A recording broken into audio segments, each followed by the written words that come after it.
While many people have been unable to escape the consequences of the COVID-19 shutdown, but statistically, women are disproportionately affected when it comes to things like job losses, re-entering the workforce, or the workload that they have at home. To discuss how to avert a so-called she session, we've got Tammy Schirle, who's a professor of economics at Wilfrid Laurier University. Tammy, thank you so much for joining us. It's such an important conversation to have and affects almost every woman, especially women who have children in this country. Maybe just walk us through some of the statistics. Let's define the problem first.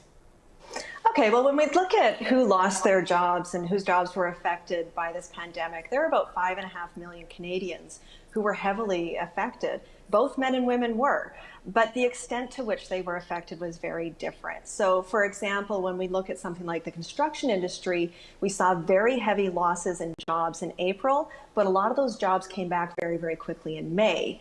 When we look at more public-facing jobs, which tends to be the more female-dominated jobs, things like hospitality and tourism, they had heavy layoffs early in March, and a lot of those jobs still haven't come back. And so when we look at how much jobs have recovered, we know that women's jobs aren't coming back nearly as quickly.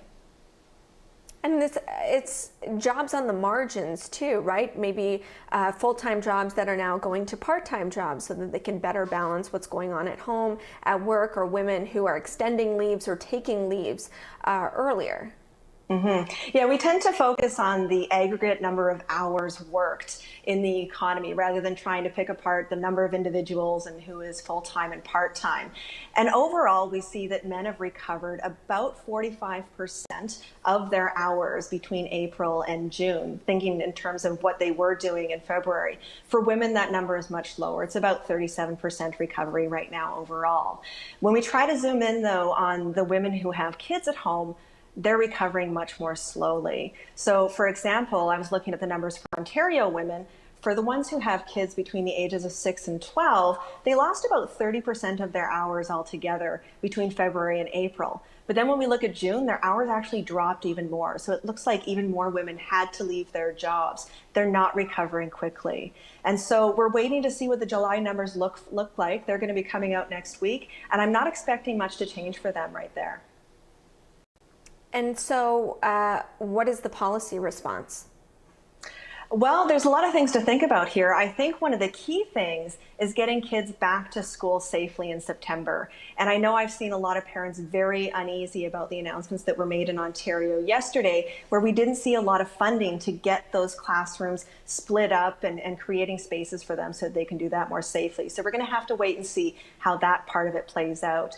At the federal level, we're waiting to see what happens with the emergency response benefits. Those are going to be revamped. We're waiting to see what those are going to look like for September. But a key thing we're going to need there is to see what kind of support we have for searching for new jobs and possibly training for new careers for a lot of these women who have permanently lost their jobs, or at least don't imagine getting back to the businesses they were in anytime soon. So we need some better support there for training them into new careers, and we're waiting to see what that looks like. Let's talk about the economic consequences of not doing so. And I actually don't like the label she session because it assumes that it's something that's just happening to women and bears no consequence to the other half of the population. What are the economic consequences of not getting this policy response correct and not being aggressive enough? Yeah, the label she session, I think, is there to point out that this is more heavily affecting women than men. It certainly is affecting men just as much. And if we don't do this properly, it's going to affect all of us quite severely in all families and both genders, of course. Now, when we were thinking about how big is this, just thinking about how important is it to get the schools problem and the childcare problems correct? Well, we have about 1.3 million women who are working and juggling the kids in Ontario alone. And that's about 15% of our workforce. So when you add in all of the single dads and think about the dads also juggling this, we have a lot of families that are worried about these kinds of policies. So if we don't get that right, they're going to be having to probably take people out of the labor force. If we lose 15% of our labor force, that's a big chunk. It's also a big chunk of our tax base. We don't want to lose 15% of our GDP. What do we do with that? And within families, when we think about having to take a parent out of the labor force to manage things like schooling, moms are making up on average about 40% of the income in families. And obviously for single parent families, it's an even bigger deal. So this is a huge impact on the economy, Canada-wide, and hopefully we get this right the first time. I wonder if businesses might be able to, I guess, step over this problem in this, whole work from home mode that a lot of companies seem to be. If everybody's working from home, you're all of a sudden a borderless workforce. And so if you can't get, the female work staff that you've been able to in Canada because they have to deal with things like childcare, you can look anywhere else in the world all of a sudden for employees because they don't have to physically be anywhere. So if governments are looking for businesses to deal with this issue, they could potentially just skip over it altogether because technology provides them with a different option.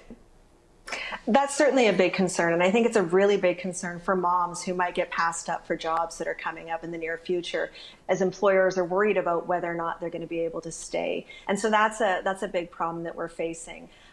They certainly can look for workers anywhere in the world, but if they're thinking long term, they're going to want workers that they can work with face to face, at least, in many jobs where that interaction in the office, even if it is just a part-week schedule, does matter a lot. And so I'm not as concerned about that part of it in the long run. I think in the short run, I hope to see more employers making use of the wage subsidy programs that are available to keep people on payroll and keep things moving. And one thing that they can do with the work from home options is try to be as flexible as possible with their employees so that they get to retain those most productive employees as much as they can.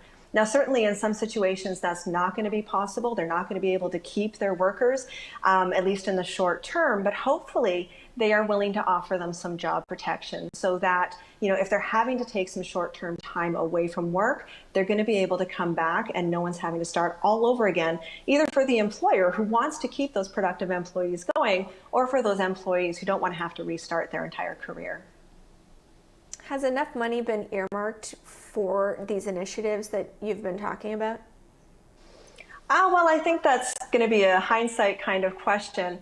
We've certainly laid out a lot of money in terms of the emergency response benefits, and a lot is available for the wage subsidies and, trying to make sure employers can keep going. I think one thing we're questioning today is whether or not the provinces are putting enough funding into making sure the kids are getting back to school safely, because that's going to be determining whether or not the families make it back to work. Well, I guess if they can figure out how to get professional athletes to play for audience-less games, maybe they can figure out how to get kids back in school safely as well. Thank you so much, Tammy, for all of your insights on this. That's Tammy Schirle, Professor of Economics at Wilfrid Laurier University.